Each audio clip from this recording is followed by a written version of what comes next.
as I worked in both the funeral industry and then about 14 years later, I switched and wanted something more lively. I noticed rather quickly that the vast majority of families that we were serving, and in speaking with my colleagues, they certainly found the same thing, that the vast majority of people were very poorly prepared for the death that had taken place, and it was very hard on them. Talking about sex will not make anyone pregnant, and talking about death will not make anyone dead. It truly is the lesser of two evils to simply lean into it and have these conversations while the opportunities exist.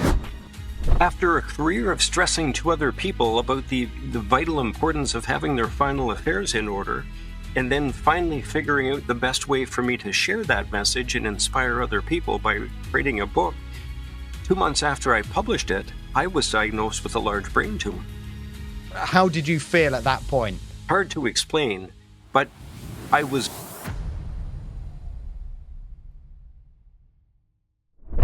Hi, Greg. Welcome to the show today. Let's start just by getting a little bit of context. So, tell me who you are and why you're doing what you're currently doing.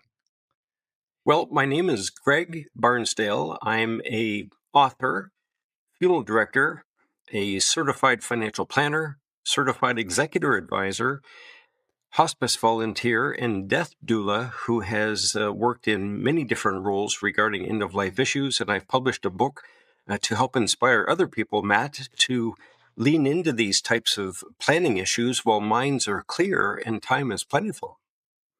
Yeah, I guess you said that end of life while our mind is clear, because I guess there's two issues. One, we tend to not like to have to think about it or deal with it.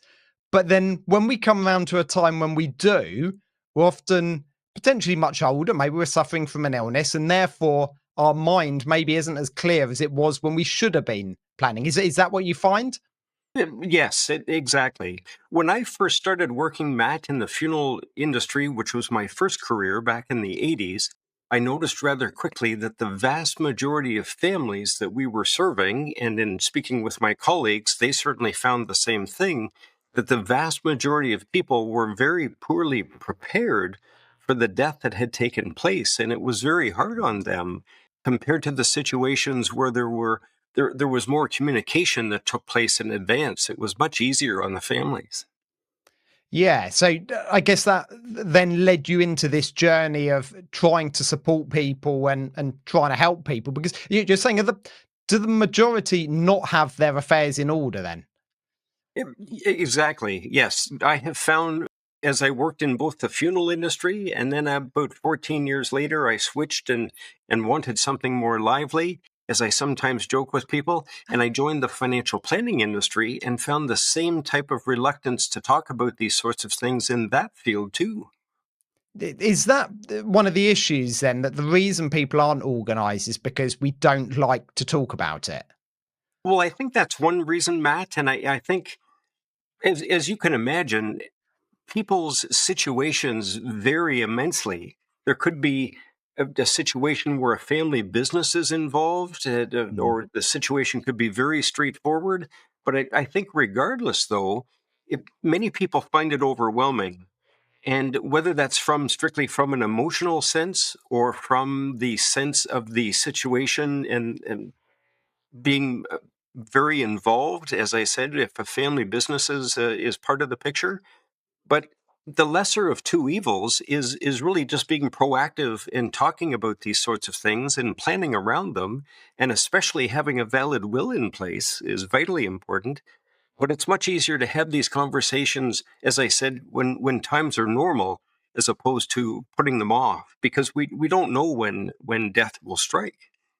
No. Do you think there's a bit of responsibility maybe from some younger people to talk to their parents about it? Because very traditionally, yeah, certainly here in the UK, we don't talk about things like that, out of sight, out of mind.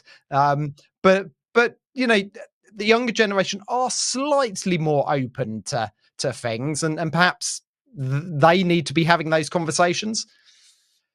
I agree. Yes, I couldn't agree more, Matt.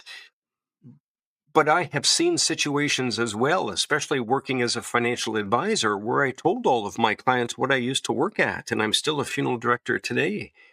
And many of those clients who were inspired to go home and speak with their family about what they wanted, quite often were shut down with comments and responses like, "Oh, we don't want to talk about that, Mom and Dad. You're fine," and that type of feedback, it can be quite frustrating for people. Yeah, I guess we don't want to maybe accept either our own mortality or that of, close friends and family. It is tough to think about your parents being ill or your parents passing away or siblings or even close friends. So, if you don't talk about it, you can talk about something more fun, like what are you doing at the weekend? And I guess That's that's one of the reasons we do that. Yeah, that's right. That's right. And I think there are other factors too, Matt, such as superstition and just the whole aspect of it being one of the easiest things to put off. But what I have found since publishing this book 2 years ago to inspire people to be more proactive is that they're open to being inspired. And I'm now positioning this in this way. I'm suggesting that end of life planning helps reduce the stress of aging. It leaves survivors more financially and emotionally resilient. It leaves them in a place where they are more likely to get along and less likely to contest final wishes. It naturally results in more meaningful legacies. It often helps charities who desperately need the money. It always takes pressure off the courts from otherwise having to be involved, and all these things help bolster the economy. Yeah, so there's actually quite a wide range of benefits there. I mean, one, you were saying that stress, because quite often maybe we don't plan it ourselves because it's not going to affect us. As in, like, we pass away and then we're gone. But in fact, we've got a responsibility to whoever we're asking to look after our affairs. And for a lot of people, that's asking your children to do that. And we seem to spend our entire life trying to make our child's life easier and better and provide them with the opportunities. Yet when we pass away, we leave them with this burden of trying to sort something out. Yes. And I think regardless of the size of anyone's bank account, Matt, we should be planning these sorts of things. We plan everything else in life. As humans, we crave control, and more people want this type of control at the end of their life. And that's one of the aspects why here in Canada we're seeing the medical assistance in dying becoming increasingly popular in specific situations, mind you. But that's just one trend that seems to be increasing around the world. But I truly do think that having our final affairs in order is one of the ultimate gifts of love. Yeah, I guess there's that side of the financial side, but equally just what are my wishes, and you mentioned there having a will. Do you think a will needs to go beyond the financial side and sort of say, I'd like this music played or whatever, just to save, I guess I say family arguments. I don't mean that quite as harshly, but disagreements as how do we celebrate this person's life? Yes, and those are all part of the legacy type conversations, Matt, that we can easily have when times are normal. But it's unfortunate that so many people are forced into the situation to have what many people call deathbed estate planning conversations or the hallway huddle in hospital settings, which the medical staff refer to families gathering outside a loved one's a patient's room and realizing that these types of important conversations should have taken place far sooner. Yeah, what are some of your suggestions there, or what does the book cover? What does someone get from reading your book and taking the insights? Well, the book that I had written, it's very short, Matt, and it's intended for the public. Do not ignore your mortality. Practical advice from a funeral and financial insider is the name and subtitle. And it's really just a conversation starter to help people understand the fundamentals of what could easily take place if no planning is done. And it's all based on what I have seen as a frontline worker within the funeral industry and the financial planning industry that it's a good reminder, and it's a good inspirational tool with a bit of dry humor, mind you, to help soften the topic a bit.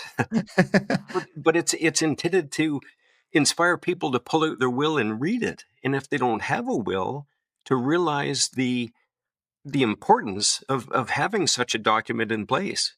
It's actually the only way that we can stipulate who is to wrap up our life when we are gone.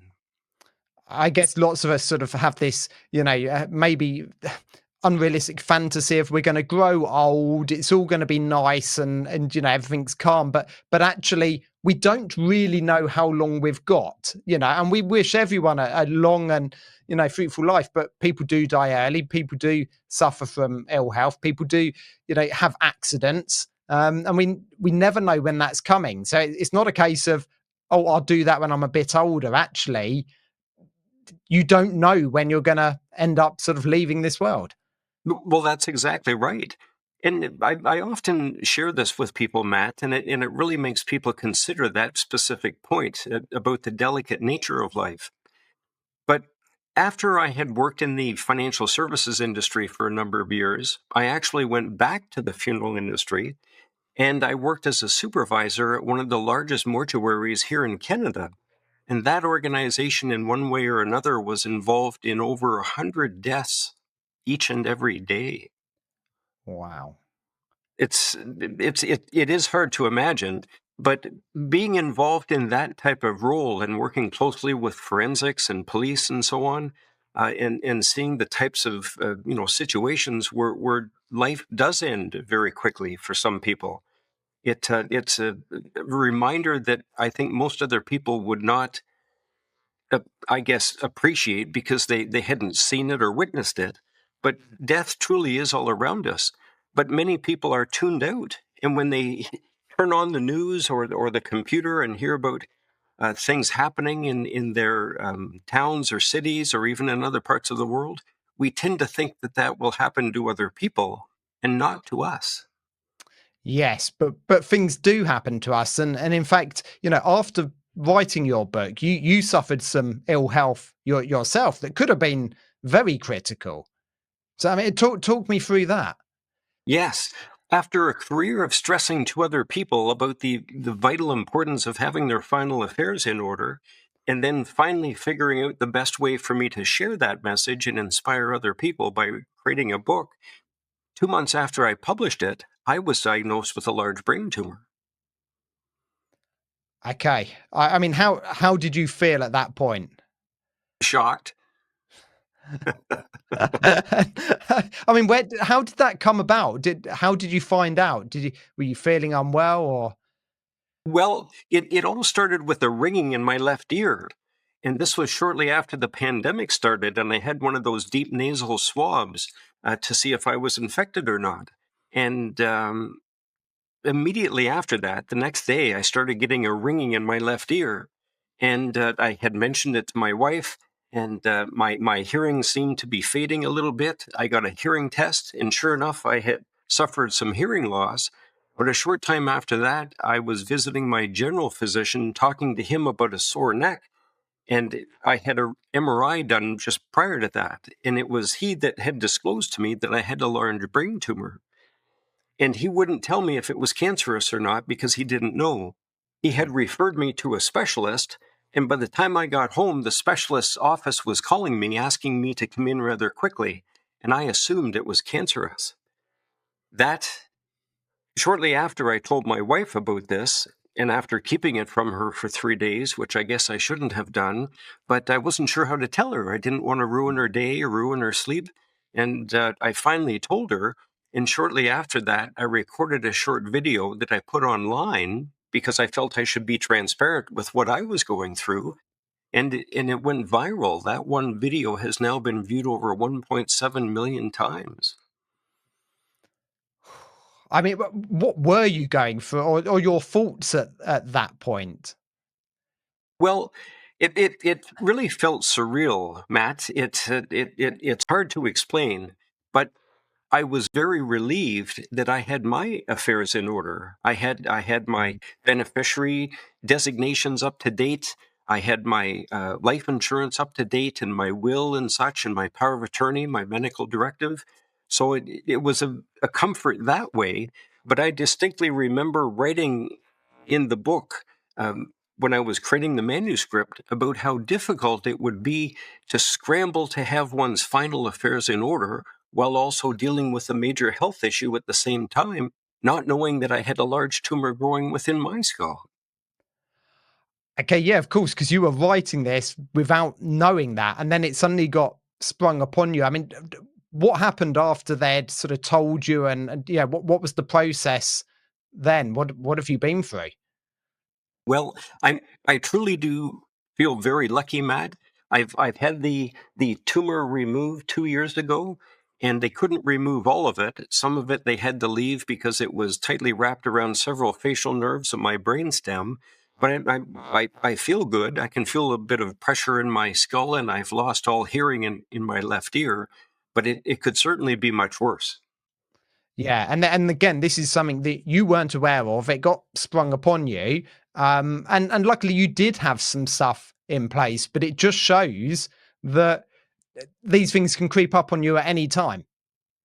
Well, absolutely. And I'm so grateful that years ago, Matt, I had taken the advice of my mentor in the financial planning world. And he said to me as a young man, a young father, that I should be updating all of my life insurance coverage and considering critical illness insurance coverage and disability insurance too. And I took his advice. I did all those things. And I had purchased a critical illness insurance policy and with a rider that covered non-cancerous brain tumors. And on the day of my brain surgery, ironically, my critical illness insurance policy paid me a nice tax-free benefit. It's quite ironic. Yeah, I guess that is what one part of just having the correct insurance in place. Because again, we automatically insure maybe our car, and then we consider maybe our house, but actually we need to be considering ourselves and our family. Yeah, absolutely. And that's one of the reasons why I stress in the book that the fact that in North America, and I'm sure this is the case in the UK as well, Matt, that so many people are assuming that the coverage, the insurance cover that they have through their employer may be sufficient. And in so many cases, it is not. But that's where a financial advisor brings so much value to these types of conversations, as I stress in the book. I guess a lot of it is having these conversations and first of all being open to the fact that, at some point this is going to have to be dealt with. And like a lot of things, the earlier you do it, the better. We all know we all try and put off the uncomfortable things, but in fact, there's a great book relating to business, but it's called Eat the Frog. And it's basically saying, if you've got lots of stuff to do throughout the day, do the worst task first, get it over and done with, and then the rest of the day is much easier. Otherwise, that thing is always playing around in your mind. And I guess by having a bit of peace of mind that you've got your affairs in order, you're financially, you're not going to leave your family in a critical financial situation. It means that actually, if you do get ill, you can use your energy to, I guess, support yourself and try and get through that rather than just worrying about everything. Yes, exactly. And I'm sure there are many people listening to this recording, Matt, who are thinking in the back of their minds that they've been considering purchasing some additional insurance, whether to protect their health or their family if they die. Sorry, when they die. Yeah. But again, these things are so easy to put off. But you're exactly right. Doing them early and leaning into this eating the frog earlier, it also saves money too. And that also applies to this whole estate planning or post-retirement planning, as I call it. Many of the planning opportunities end when we die. So we're far better off to lean into this type of planning while we can think it through and take the time necessary. Yeah. I mean, just quickly, so where can someone get your book then to be able to find out some more information on this?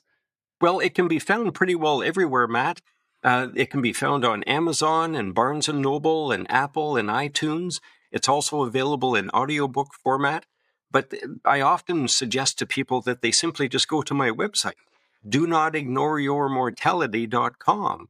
And they'll easily see many different links as to where they can buy the book. And I also want to stress, Matt, that available for free on my website, I offer resources so that people can have these types of meaningful conversations in a much easier way with those they love, and they can access these resources free. Yeah, I guess there's two parts. There's understanding what should be done, but you've still got to have that conversation. And whether that's with, Yeah. a partner or whether it's actually with a family member, that conversation need to be needs to be has, doesn't it? Well, it does, and I certainly respect and understand that these conversations are not easy, and they make us uncomfortable. But as I said earlier, it truly is the lesser of two evils to simply lean into it and have these conversations while the opportunities exist. Yeah, I mean, obviously, you mainly work, as a funeral director, but you obviously spent some time in ill health as well. I mean, when people are coming to the end of life, or maybe you speak to families who family members have passed away. Where is their mind? Because is you can't sort of bring it up then, going, well, you should have sorted this out 12 months ago, or 2 years ago. But what are people thinking about at that point? Well, often they're often beside themselves, and I've seen so many situations, Matt, especially working in the funeral business, where our role is to sit down with families who have had a death in their family, and the challenges and the emotional state that they're in is often very intense. And that's why the whole industry, and I'm sure in the UK as well, has been stressing this for years, as has the legal profession and now the medical profession coming through COVID as well. This whole aspect of planning is just so vitally important. Yeah, yeah, and because things are more complicated now, I mean, there's so many more, whether it's split families or people have remarried or things like that. So quite often, it's not quite as easy and as simple as it was potentially many years ago when. There was obviously breakups then, but generally people got married, had children. That was it until death. But now things change, and actually probably makes it more critical to have this planning in place. Well, you're exactly right. Yes, especially with blended families and families that have a business involved and such.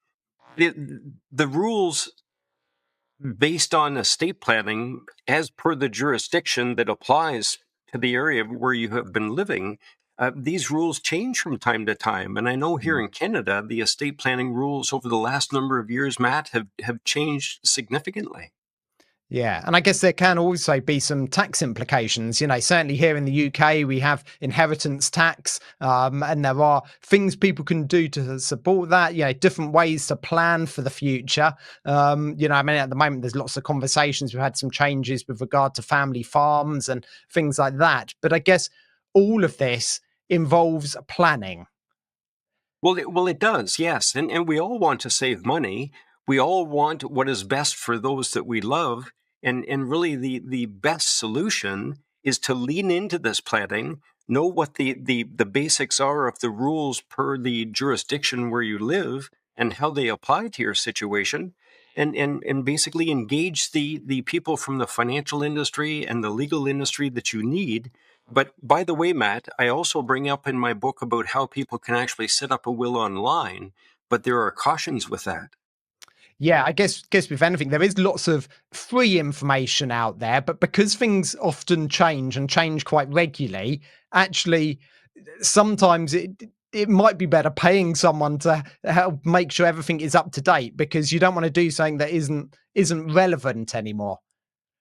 Well, that's exactly right. And that's why I also wanted to stress to people who are reading and listening to my book is that if they are in a situation where they happen to be paying child support or spousal support, they should not be setting up a will online. They should be seeing a lawyer, because it's more involved, it's more complicated. And that would also be the case if someone owns property outside of their home jurisdiction, or if they have any specific requests, or if they have a disabled child. Those sorts of things, again, require a lawyer's guidance as opposed to a do-it-yourself type of online platform. Yeah, so I guess the key message there is get it done, but also get it done correctly. Yeah.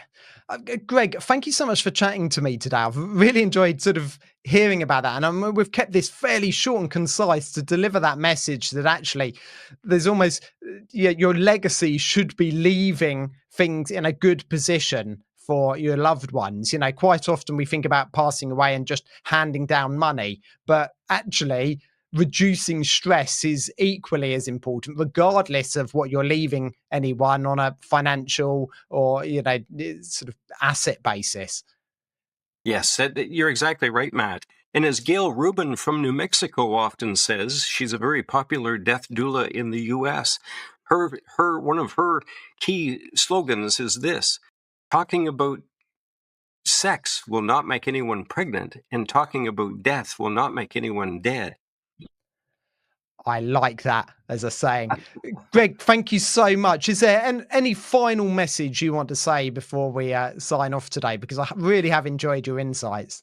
Well, I appreciate your time and your interest, Matt, and I really just want to stress to everyone listening to this message not to put these things off and basically to plan while they can. Greg, thank you so much for chatting to me today, and enjoy the rest of your day. You too. Thank you. Thank you for tuning in to this episode of the Balanced Ambition podcast. I genuinely hope the stories inspire you as much as they inspire me. If you found value in today's conversation, please share it with a friend. And remember, by subscribing, you won't miss an episode, and it would truly mean the world to me. Stay balanced, and I'll see you next time.